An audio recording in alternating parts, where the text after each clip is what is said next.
이런 이유로 블랙록은 투자 등급, 곧 우량 회사채 비중을 확대할 것을 강력히 공고하면서 해당 채권이 예상되는 경기 위축에 상대적으로 견주할 것으로 보인다는 이유에서 이를 추천했습니다.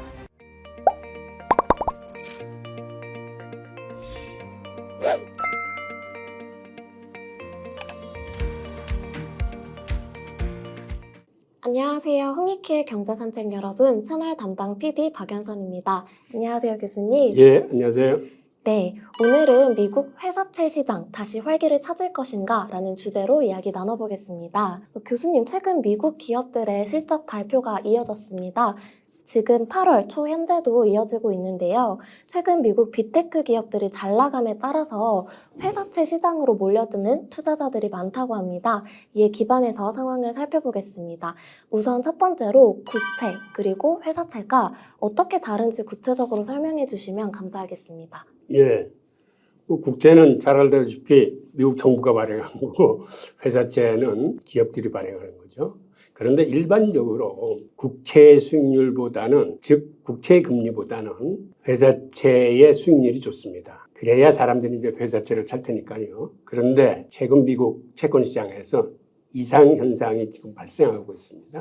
그 얘기는 무슨 얘기냐면 미국이 기준금리를 계속 올리다 보니까 단기 국채 수익률이 오히려 회사채 수익률보다 지금 좋습니다. 그러다 보니까 국가가 보증하는 국채 시장으로 자금이 몰려가지고 회사채 시장에는 지금 자금 경색이 일고 있습니다. 지금 보시는 그래프처럼 동일한 만기가 남은 국채와 우량 회사채를 비교했을 적에 마이크로소프트의 회사채보다 미국 국채의 수익률이 더 좋습니다. 존앤존슨보다는 훨씬 좋고요. 이런 식으로 오히려 미국 국채를 사는 게 수익률 면에서도 좋기 때문에 사람들이 회사채를 외면하고 단기 국채 쪽으로 몰려가고 있어서 회사채 시장이 생각보다는 굉장히 어렵습니다. 즉 이렇게 회사채 시장이 작은 경색에 몰리게 되면 기본적으로 회사채 가격이 떨어지면서 회사채 금리는 올라갑니다. 그러면 한계 기업들 이 회사채 발행이 힘들어지고 특히 롤오버가 힘들어지면서 자금줄이 막혀서 이제 부도율이 올라갑니다. 그런데 최근 시중금리의 대표격인 미국의 10년물 국채금리가 또다시 4%를 넘으면서 회사채 시장의 경고등이 다시 켜졌습니다. 최근 투자자들이 미국 빅테크 회사채 시장에 많이 뛰어들었다는 기사를 보았는데 요즘에는 단기국채 수익률이 더 높은 상황이네요. 최근 애플과 메타 등 미국 빅테크 업체들이 회사채를 그렇다면 많이 발행한 이유가 있을까요? 있죠. 그 왜 그러냐면 아시다시피 지금 미국은 장단기 금리차 역전으로 단기국채 금리는 높지만 장기국채 금리는 낮은 기현상이 발생하고 있습니다. 예를 들어서 미국 6개월물 단기국채 금리는 5.5%인 반면에 30년물 금리는 4%입니다. 그러다 보니까 이 장기 국채 금리가 지금은 생각보다 싼 편입니다. 그래서 우량 회사들이 이때를 틈타서 20년 내지 40년 장기 회사채를 발행하고 있습니다. 즉 최근에 한 11개 업체가 한 350억 달러의 회사채를 발행했는데 업체별로 보면 애플이 50억 달러 채권을 20년 내지 30년 만기로 발행을 했고 이 중 30년 만기 채권은 미국 국채 수익률보다 한 1% 정도 높게 나왔습니다. 애플은 지난해 8월에도 55억 달러 규모의 채권을 발행했는데 이렇게 시중금리가 낮을 때 회사채를 발행함으로써 일단 안정적인 현금을 확보하려는 생각에 장기 회사채들이 나오고 있습니다. 이 얘기는 단기 회사채를 발행하기에는 지금 기업들 입장에서는 상황이 안 좋습니다. 단기 국채 금리가 워낙 높기 때문에. 하지만 이렇게 장기 채권으로 진입을 하면 20년 내지 40년짜리 장기 회사채를 발행하면서도 생각보다 낮은 금리의 현금을 확보하고 있어서 시장에서 빅테크 기업들이 회사채 발행을 늘리는데 메타도 이번에 40년 만기 채권을 비롯해서 5종류의 회사채를 발행하는데 총 규모는 85억 달러 규모입니다. 그런데 메타는 금리를 조금 더 쳐줘가지고 40년 만기 채권의 경우 미국 국채보다 수익률이 한 2% 정도 높은 것으로 알려졌습니다. 그런데 여기서 재밌는 거는 메타가 40년 후에도 지금처럼 잘 나가는 기업일까라는 의문이 드는데, 하여튼 지금 이렇게 장기 국채가 힘을 못 쓸 적에 이 틈을 타서 빅테크 기업들이 아주 만기 계약인 회사채들을 발행해서 현금을 쟁겨놓고 있는 것 같습니다. 네. 결국 장기국채 저금리 현상을 활용해서 기업들이 장기 회사채를 발행하고 있는 거군요. 네. 그렇다면 고금리가 보장되는 일부 비우량 회사채 시장은 혹은 우량 신용도를 가진 회사채 시장에 자금이 폭발적으로 증가하게 되면 시장에 어떤 일이 발생하게 되나요? 우선 올해 1분기에 신용평가회사들이 114억 달러 규모의 채권을 정크본드, 곧 투기 등급 회사채로 강등을 했습니다. 이는 지난해 발행된 회사채의 약 60%에 달하는 수치로 2020년 이후 가장 큰 규모입니다.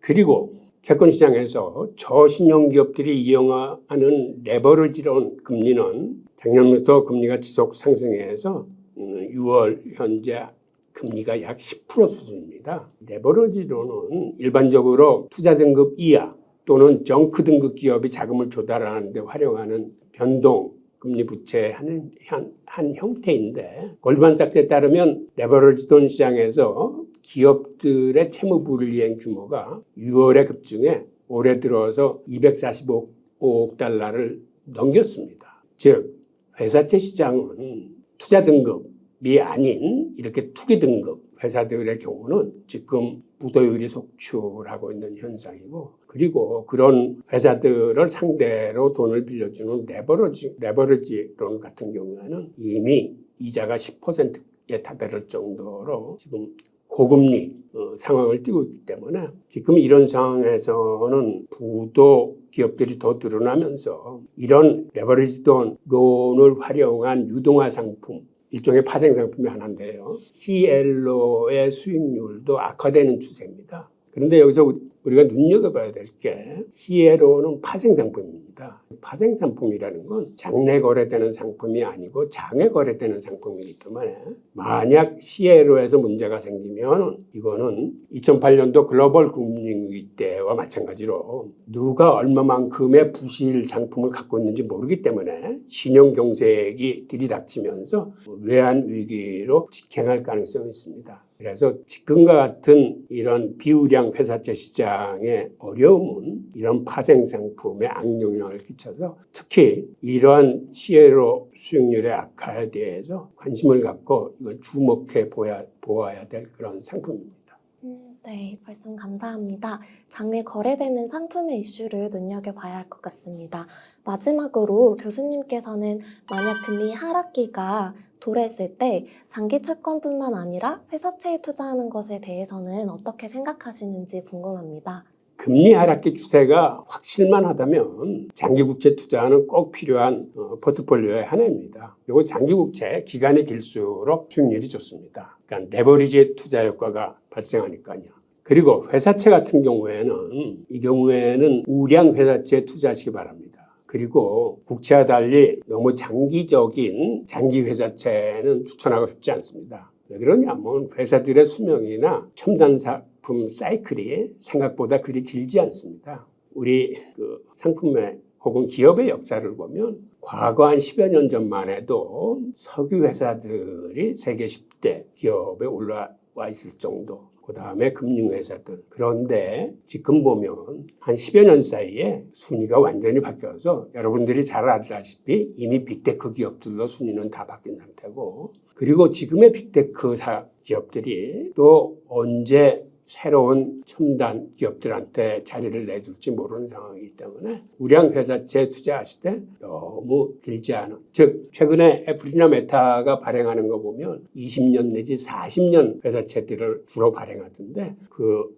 면에서 잘 판단하시기 바라고, 그 다음에 회사채 시장에 대한 의견은 제 의견보다는 블랙록의 의견을 말씀드리겠습니다. 블랙록은 선진국 주식의 경우 높은 금리가 계속되고 이로 인해 투자자들이 예상하는 것보다 더 고통스러운 침체가 촉발될 것으로 예상됨에 따라 여전히 가격이 높다고 지적했습니다. 유럽과 미국의 국채는 같은 이유로 매력적이지 않다고 평가했습니다. 그리고 인플레이션 전쟁으로 인해 중앙은행들이 과거에 그랬던 것처럼 경제적 고통을 완화하기 위한 금리 인하에 나서지 못할 것이기 때문이라고 설명을 했습니다. 이런 이유로 블랙록은 투자 등급, 곧 우량 회사채의 비중을 확대할 것을 강력히 공고하면서 해당 채권이 예상되는 경기 위축에 상대적으로 견주할 것으로 보인다는 이유에서 이를 추천했습니다. 즉, 경기가 위축되면 국채나 주식은 상대적으로 가격이 많이 빠질 수 있지만 우량 회사채는 그에 비해서 견조하게 좀 버틸 수 있다라는 이야기로 해석이 됩니다. 기업들은 또한 금리가 낮을 때 현금을 조달해 대체대조표를 확충했으며 회사채 가격은 특히 지난해 급락했기 때문에 지금의 수익률이 매력적인 수준이다라고 블랙록은 분석했습니다. 네, 교수님. 우량 회사채는 조금 더 견고한 부분 확인했습니다. 오늘 미국 회사채 시장 관련해서 다양한 분석 견해 전해주셔서 감사합니다. 예, 감사합니다. 안녕하세요, 홍익입니다. 제 채널이 작년 11월 말부터 시작해서 이제 운영해 온 지 약 8개월의 시간이 흘렀습니다. 홍익기의 경제산책 채널명에 맞게 열심히 걸어온 덕인지 8개월간 약 17,000명의 구독자 여러분들과 함께 이 길을 걷게 됐습니다. 그간 영상을 시청하시면서 가장 기억에 남으신 내용이 있으신가요? 앞으로도 여러분들의 뇌리에 그리고 가슴에 와닿을 수 있는 선명한 경제 분석 풍경을 보여드리고 싶습니다. 다만 아직 채널 내 비구독 비율이 현저히 높아 아직 구독을 안 하신 분들이시라면 구독을 해주시면 정말 감사하겠습니다. 저와 함께 오래 걸어보시죠. 어느 순간 경제를 통해 세상이 훤히 보이는 안목을 갖게 됐을 겁니다. 고맙습니다.